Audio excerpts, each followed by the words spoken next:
नमस्कार दोस्तों, Aarav study point में आप सभी का स्वागत है। दोस्तों आज है 16 दिसंबर और रेलवे ग्रुप डी एग्ज़ाम की सेकंड पाली समाप्त हो गई है। सेकंड पाली में जितने भी आपके करंट अफेयर्स और जीके के क्वेश्चन पूछे गए थे, उन सभी क्वेश्चनों को इस वीडियो के माध्यम से हम आपके सामने लेकर आए हैं। तो दोस्तों वीडियो पर बने रहिए और वीडियो को अंत तक ज़रूर देखिए। अगर आपका रेलवे ग्रुप डी का एग्ज़ाम अभी तक नहीं हुआ है तो आपको बता दें, इस चैनल पर सभी शिफ्टों का एनालिसिस आपको कराया गया है। तो चैनल पर जाकर सभी शिफ्टों के रिव्यू को एक बार देख लें, आपको पेपर में बहुत मदद मिलने वाली है इन सभी वीडियो से। तो चलिए देखते हैं, देरी ना करते हुए सेकंड पाले में कौन कौन से क्वेश्चन पूछे गए थे। देखिए पहला क्वेश्चन था, 2025 में शतरंज के किस खिलाड़ी को मेजर ध्यानचंद खेल रत्न से सम्मानित किया गया है? तो राइट आंसर था डी गुकेश। ये था इसका क्वेश्चन का राइट आंसर।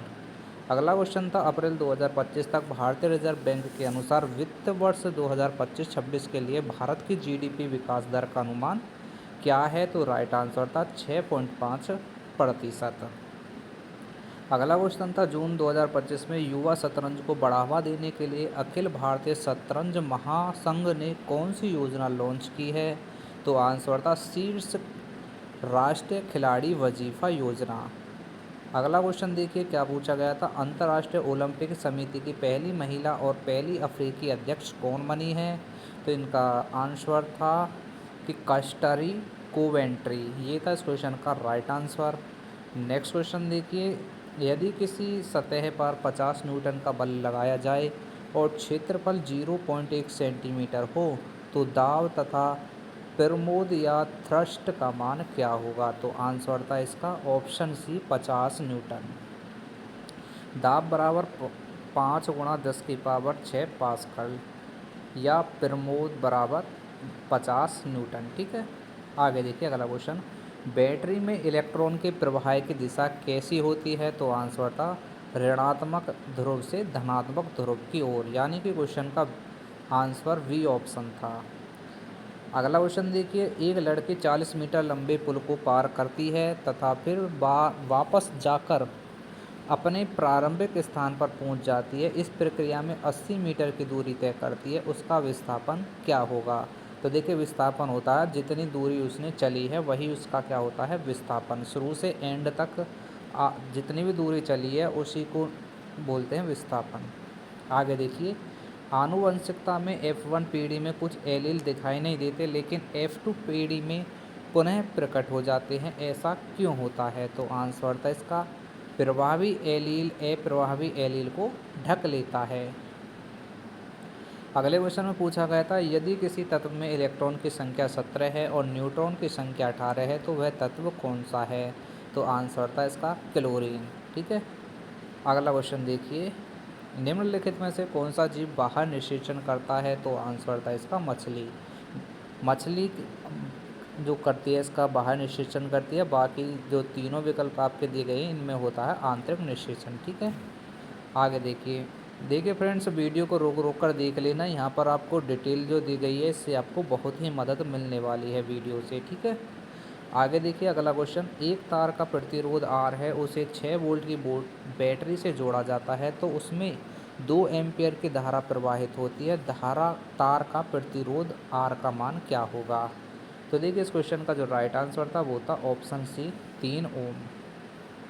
आगे देखिए अगला क्वेश्चन, पवन चक्की किस ऊर्जा के कारण बनती है? तो आंसर था गतिज ऊर्जा। ऑप्शन सी था उस क्वेश्चन का राइट आंसर। आगे देखिए अगला क्वेश्चन, एक एथलीट 6 मीटर त्रिज्या वाले वृत्ताकार पथ पर एक पूरा चक्कर लगाने में 12 सेकंड लेता है, उसका औसत वेग क्या होगा? तो आंसर था इसका 0। ठीक है, नेक्स्ट क्वेश्चन देखिए कि एक न्यूरॉन में तंत्रिका का आवेग सबसे पहले किस भाग से शुरू होता है? तो आंसर था इसका ऑप्शन बी डेंड्राइट। ठीक है, नेक्स्ट क्वेश्चन देखिए, नेक्स्ट क्वेश्चन था, क्लोर एल्कली प्रक्रिया में एनोड पर क्या बनता है? तो इस पे बनती है क्लोरीन गैस। ये था उस क्वेश्चन का राइट आंसर। अगला क्वेश्चन था, किसी कार्बनिक यौगिक में कार्यात्मक समूह जोड़ने से क्या होता है? तो आंसर था यौगिक के रासायनिक गुण परिवर्तित हो जाते हैं। अगला क्वेश्चन था निम्नलिखित में से कौन सा पदार्थ लंबे समय तक पर्यावरण में अपघटित नहीं होता या बना रहता है? तो आंसर था प्लास्टिक का थैला। ये था इस क्वेश्चन का राइट आंसर। आगे देखिए अगला क्वेश्चन, वह कौन सा है जो शरीर की वृद्धि को प्रेरित करता है? तो आंसर था पिट्यूटरी। ठीक है। आगे देखिए अगला क्वेश्चन, जब श्वेत प्रकाश प्रिज्म से होकर गुजरता है तो कौन सा रंग सर्वाधिक विचलित होता है? तो आंसर था इसका बैंगनी। ठीक है। आगे देखिए अगला क्वेश्चन, अंतःपिंडीय जालिका पर छोटे छोटे बिंदुओं के रूप में क्या मौजूद होता है? तो देखिए इस क्वेश्चन का क्या आंसर था।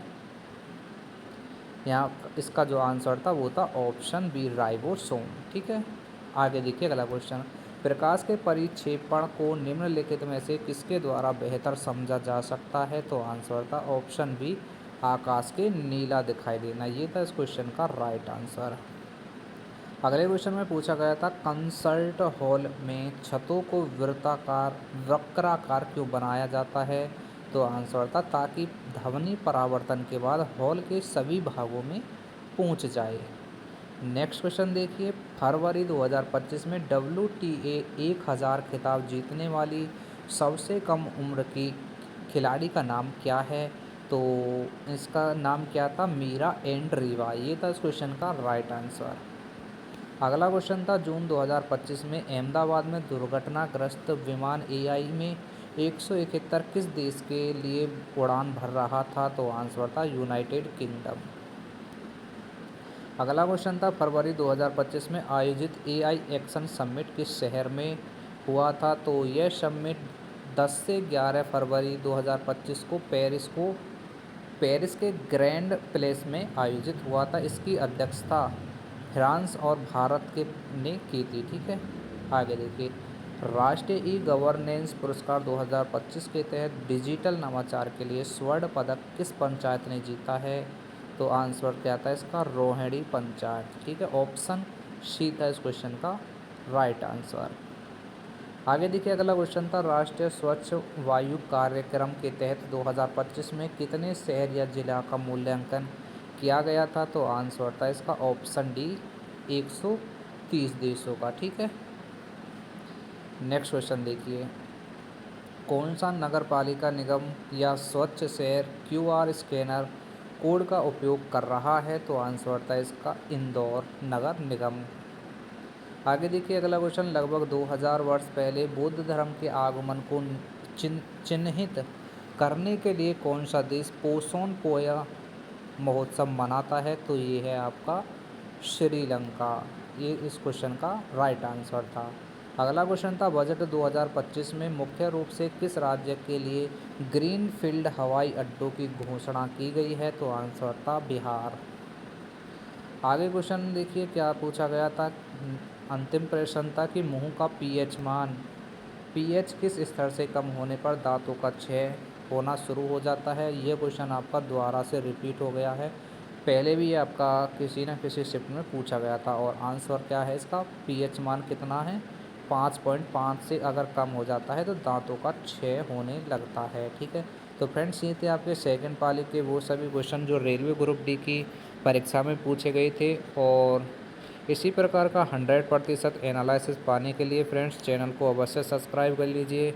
आपको बता दें इस चैनल पर जब से आपके रेलवे ग्रुप डी के एग्ज़ाम स्टार्ट हुए हैं सभी एग्ज़ामों का रिव्यू 100% आपको कराया गया है और आगे भी इसी प्रकार एनालिसिस आपको देखने को मिलता रहेगा। इसलिए चैनल को सब्सक्राइब कर लीजिए, बेल आइकन को भी दबा लीजिए जिससे हमारी आने वाली वीडियो की नोटिफिकेशन आप तक सबसे पहले पहुंच सके। आपको बता दें वीडियो डेली ज़्यादा से ज़्यादा 10 या 15 मिनट की होती है और इस 10 से 15 मिनट की वीडियो में आपको सभी शिफ्टों में जितने भी आपके क्वेश्चन आते हैं सभी का एनालिसिस करा दिया जाता है।